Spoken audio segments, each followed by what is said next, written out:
Hope you brought a skateboard. Or a unicycle. This is Little Jerusalem. This is it? Wow. Explain what happened there. Hey, why don't you slow down, Speedy Gonzalez? One minute you're shoving me to walk faster, and the next minute I turn around and you're like, halfway down the trail. I'm observing nature. Oh, this camera's so much lighter than the other one. It is. It's very important to keep that tape. Okay. Thank you.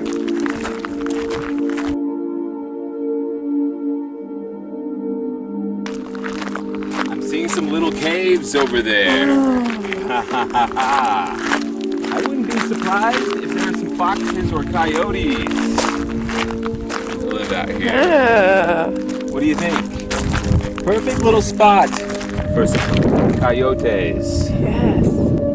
I wouldn't be surprised if we run into a friend with four paws. Let's just say we might meet a friend with four paws. Hey, here's another cactus. Hey, tiny little cactuses. Is that a track? Yep. That is a track. Looks like a hoof or something, or a paw. I think it's a bobcat. Ah! The birds of the Badlands. The western meadowlark. A very noisy bird, by the way. Cliff swallow. Oh. So there is a creature that lives in that That's what we were hole saying. in the wall. Yes, yes, yes. I saw this creature for sure coming out of those rocks. This is the one I saw for sure. That's what you saw? Yep. I believe you.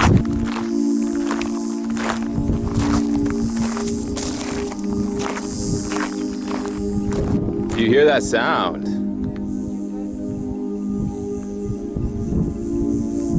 Sounds like a space alien. Look at that ravine down there. I love that. Do you see the flying saucer one? Yeah, I'm right on it. That looks like a flying saucer. You bet your bottom dollar it does. Makes you wonder what was really going on out here.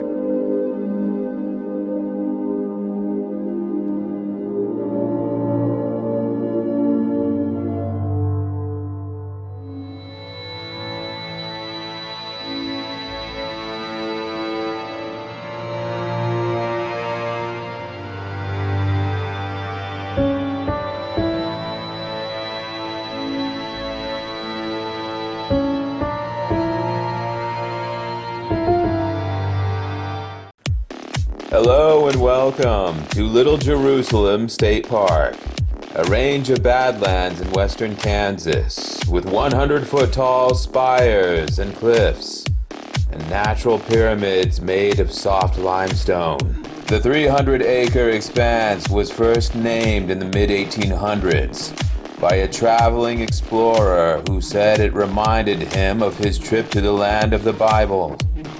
The geology of this area goes back at least 85 million years, when a deep inland sea covered the Great Plains.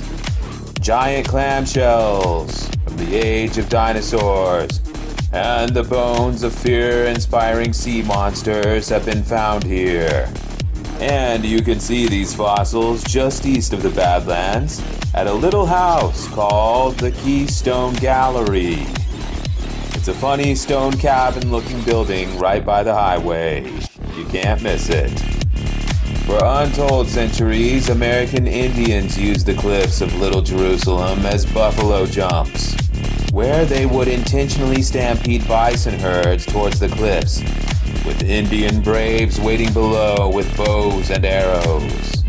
In the days of the Wild West, the Badlands became a stronghold and hiding spot for bank robbers, highwaymen, and other outlaws. Some say there are still skeletons and bones down in the ravine, or possibly even a treasure chest. Some ways to the north is where the Kidder Massacre happened on July 2nd, 1867, when a detachment of U.S. cavalry soldiers, led by Lieutenant Lymer Kidder, was wiped out during a chance encounter with American Indians. When the soldiers did not arrive for their duty at Fort Wallace, General George Armstrong Custer assembled his troops and went looking for them. Several days later, he found all 12 of their bodies in an open pasture. Each one had been shot with between 30 and 50 arrows. After closely examining the arrowheads, Custer determined that the men had been ambushed by a party of Sioux Indian buffalo hunters, nicknamed the Demons, led by his arch-enemy Pawnee Killer. Custer and his army tracked the enemy south, all the way to the Badlands, where they led their horses down into the canyon, but found no one. Many believe the natives must have found nooks and crannies to hide in amongst the cliff walls, and concealed themselves until the army gave up searching and left. The danger continues down to this day, however, as Little Jerusalem is the territory of snakes, spiders, wolves, hawks, antelope, and buffalo. Visitors are advised to stay on the trail, as there are stories from years past of rock climbers and treasure seekers gone missing. But there are rewards to be had here as well. The striking sight of wild buckwheat, burnt bramble bush, and endemic flowers. The exotic array of cliff swallows, rock wrens, and many Say's phoebes. And most amazing of all, the great castle of the desert plains, hundreds of acres in length and breadth, sculpted by the original stoneworker himself eons before the dawn of man. So please, come along and join us in the appreciation of these marvels. And we hope you enjoy.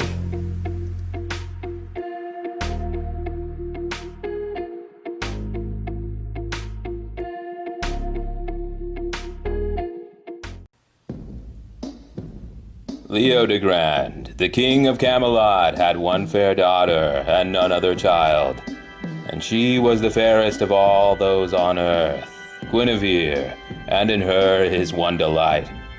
For many a petty king ere Arthur came ruled in the isle, and ever waging war each upon other, wasted all the land, and still from time to time the heathen host swarmed overseas, and harried what was left.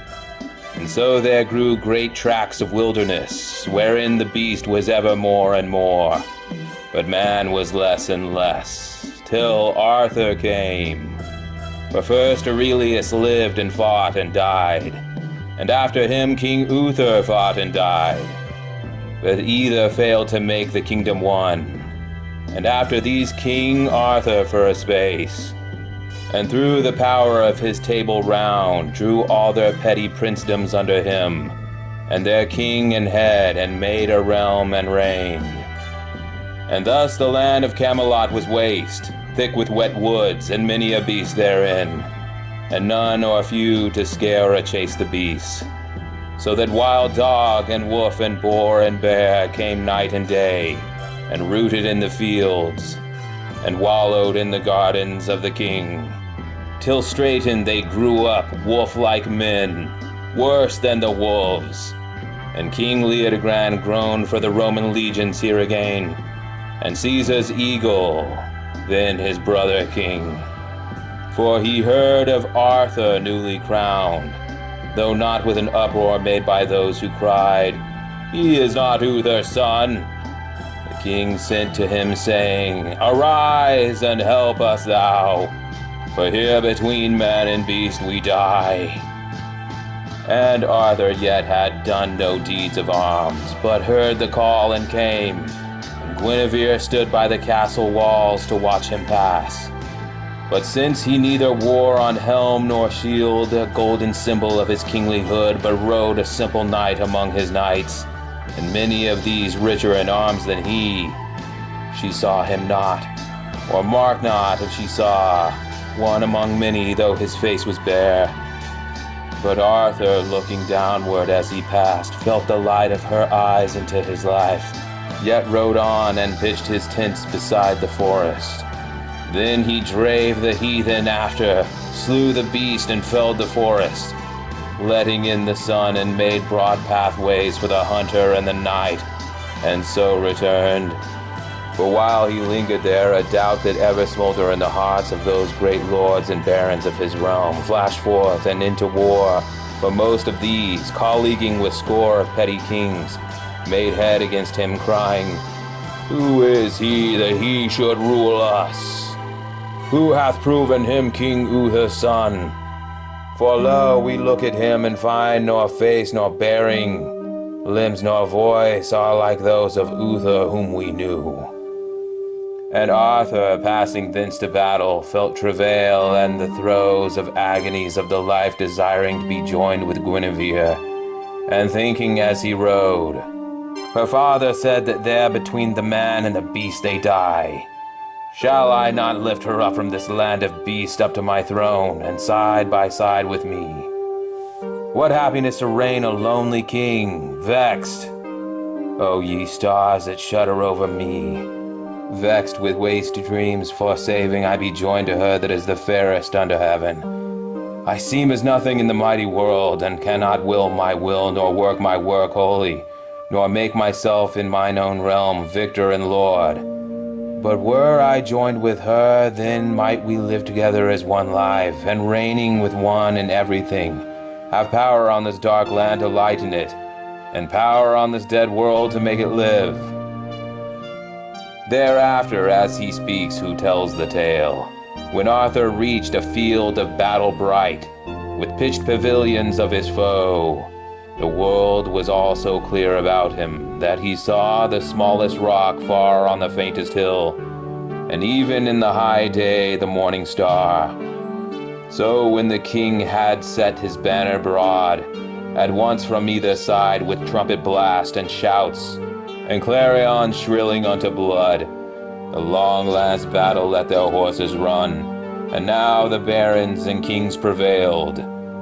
But the powers who walked the world made lightnings and great thunders over him, and dazed all eyes till Arthur by main might and mightier of his hands with every blow, and leading all his knighthood through the kings. Then, before a voice as dreadful as the shout of one who sees to one who sins, and deems himself alone, and all the world asleep, they swerved and brake, flying, and Arthur called to stay the brands that hacked among the flyers. Oh, they yield. So, like a painted battle, the war stood silenced, the living quiet as the dead, and in the heart of Arthur joy was lord. He laughed upon his warrior whom he loved and honored most. "Thou dost not doubt me, king, so well thine arm hath wrought for me today." "Sir and my liege," he cried, "the fire of God descends upon thee in the battlefield. I know thee well for my king." Whereat the two for each other had warded earlier in the fight. Then quickly from the foughten field he sent Ulfius, Brastius, and Bedivere, his new-made knights, to King Leodegrand, saying, "If in aught have served thee well, give me thy daughter Guinevere as wife." Whom when he heard, Leodegrand in heart debating, "How should I that I am king, however much he helped me at my need, give my one daughter, saving to a king and a king's son?" Lifted his voice and called a wizened man, his chamberlain, to whom he trusted all things, and of him required his counsel. "Knowest thou aught of Arthur's birth?" Then spake the wizened chamberlain and said, "Sir King, there are but two old men that know, and each is twice as old as I. And one is Merlin, the wise man that ever served King Uther through his magic art. And one is Merlin's master, so they call him, who taught him magic. But the scholar ran before the master, and so far laid magic by and set him down and wrote all the things whatsoever Merlin did in one great annal book. where after years we'll learn the secret of King Arthur's birth. To whom King Leo the Grand replied, Oh, friend, had I been hoping half as well by this King Arthur to be thee today, then beast and man had made their share of meat. But summoned here before us yet once more Orpheus and Brastius and Bedivere.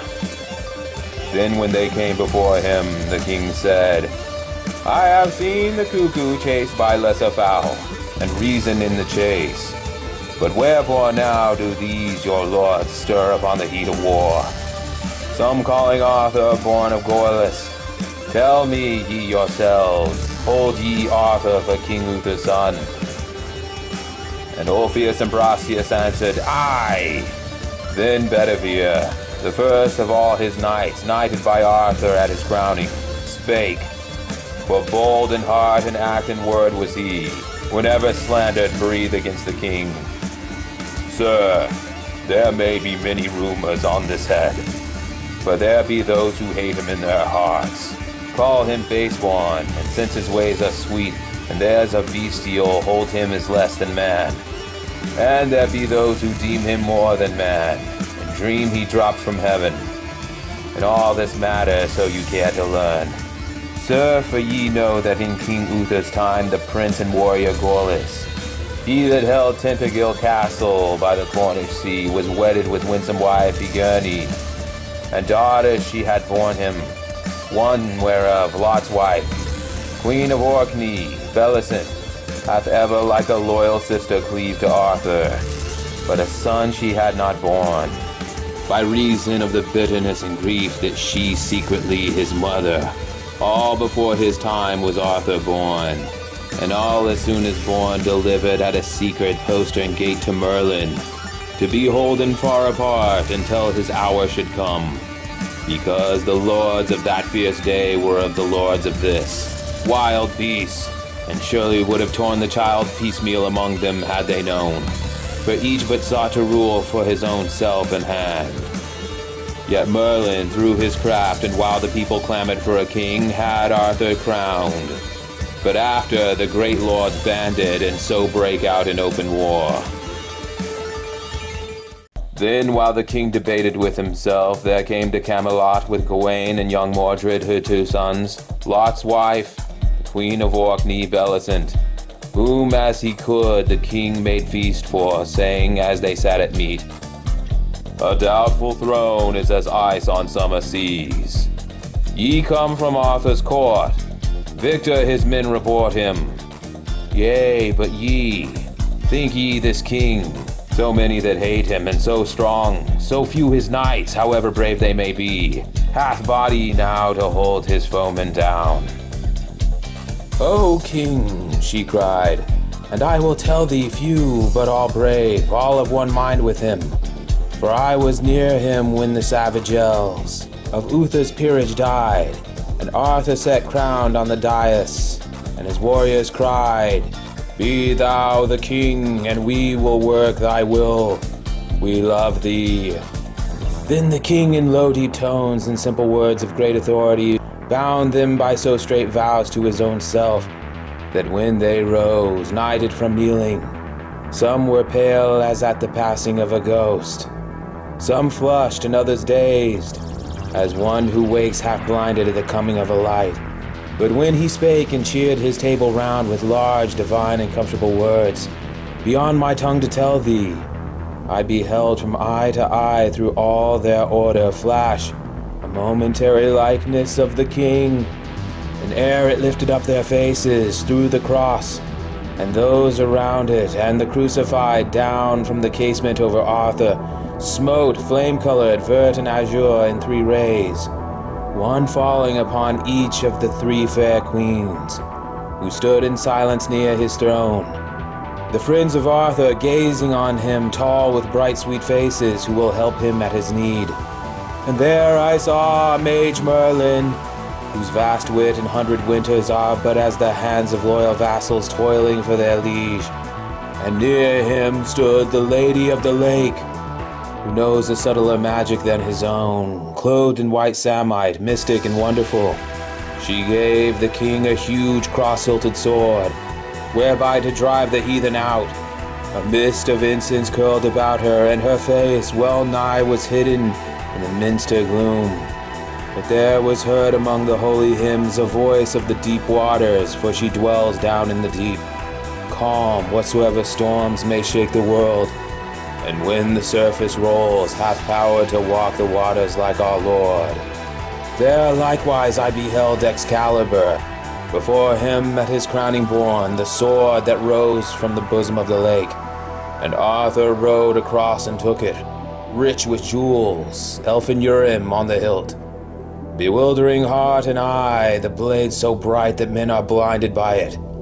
On one side graven the oldest tongue in the world, "Take me." But turn the blade and ye shall see, and written in the speech ye speak yourself, "Cast me away." And sad was Arthur's face taking it, but old Merlin counseled him, "Take thou and strike. The time to cast away is yet far off." So this great brand the king took, and by this will beat his foemen down. Thereat Leodegrand rejoiced, and Gawain went and breaking into song sprang out, and followed by his flying hair ran like a colt, and leapt at all he saw. But Mordred laid his ear beside the doors, and there hath heard the same that afterward struck for the throne, and striking found his doom. But let me tell thee now another tale, for Bleas, our Merlin's master, as they say, died but of late, and sent his cry to me to hear him speak before he left his life. Shrunk like a fairy changeling lay the mage, and when I entered told me that himself and Merlin ever served about the king, Uther, before he died.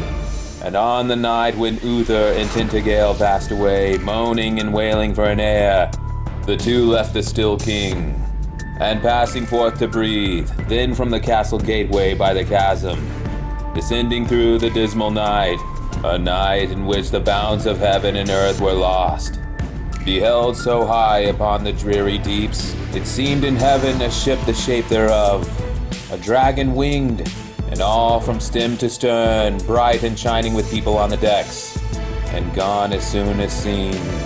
And then the two dropped to the cove and watched the great sea fall, wave after wave, each mightier than the last. Till last a ninth one, gathering half the deep and full of voices, slowly rose and plunged roaring, and all the wave was in a flame. And down the wave and down the flame was borne, and rode to Merlin's feet, who stooped and caught the baby, and cried, "The king! Here is an heir for Uther." And the fringe of that great breaker, sweeping up the strand, lashed at the wizard as he spake the word. And all at once all around him rose in fire, so that the child and he were clothed in fire. And presently thereafter followed calm, free sky and stars. "And this same child," he said, "is he who reigns, nor could I part in peace till this were told." Saying this, the seer went through the strait and dreadful pass of death, not ever to be questioned any more, save on the further side. But when I met Merlin, and asked him if these things were truth, the shining dragon and the chosen child descending into the glory of the seas, he laughed, as is his wont, and answered me, "Rain, rain and sun, a rainbow in the sky. A young man will be wiser by and by." So Merlin's riddling angered me. But thou fear not, give this king thine only child, Guinevere. So great bards of him will sing hereafter, and dark saying from old ranging and ringing through the minds of men, and echoed by old folk beside their fires, for comfort after their wage work is done. Speak of the king. And Merlin in our time hath spoken also, not in jest, and sworn, though men may wound him, that he will not die, but pass, again to come, and then now utterly smite the heathen underfoot, till these and all men hail him for their king. These spake, and King Leodegrand rejoiced, by musing, "Shall I answer yea or nay?" Doubted and drowsed, nodded and slept, he saw dreaming a slope of land that ever grew. Field after field, up to a height, the peak haze hidden, and thereon a phantom king. Now looming and now lost, and on the slope the sword rose. The hind fell, the herd was driven, fire glimpsed, and all the land from roof and rick in drifts and smoke before a rolling wind streamed to the peak and mingled with the haze and made it thicker, while the phantom king sent out at times a voice, and here or there stood one who pointed toward the voice. The rest slew on and burnt, crying, "No king of ours, no son of Uther, and no king of ours," till with a wink his dream was changed. The haze descended and the solid earth became as nothing. But the king stood out in heaven, crowned. And Leodogran awoke, and sent Ulfius, Brastius, and Bedivere back to the court of Arthur, answering yea. Then Arthur charged the warrior whom he loved and honored the most, Sir Lancelot, to ride forth and bring the queen, and watched him from the gates. And Lancelot passed away among the flowers, for then was latter April, and returned among the flowers in May with Guinevere, to whom arrived by Dubric the high saint, chief of the church in Britain.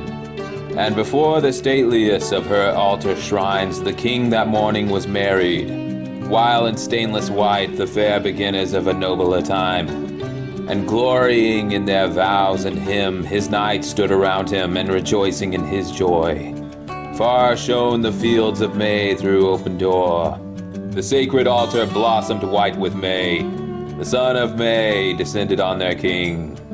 They gazed on all the earth's beauty and their queen, rolled incense, and there passed along the hymns a voice as of the waters. Then while they paced, a city all on fire, with sun and cloth of gold the trumpets blew, and Arthur's knighthood sang before the king.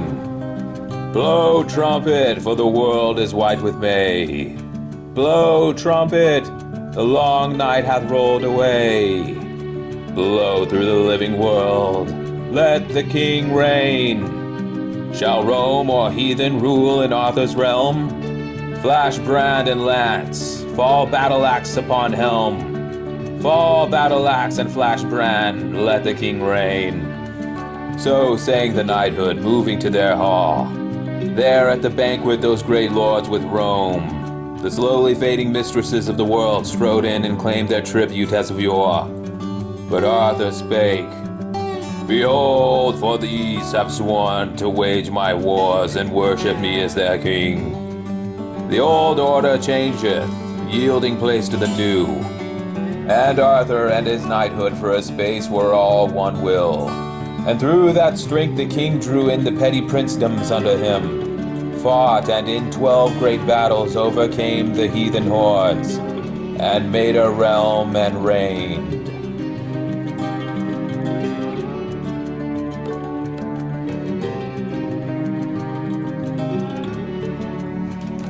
Did you hear that?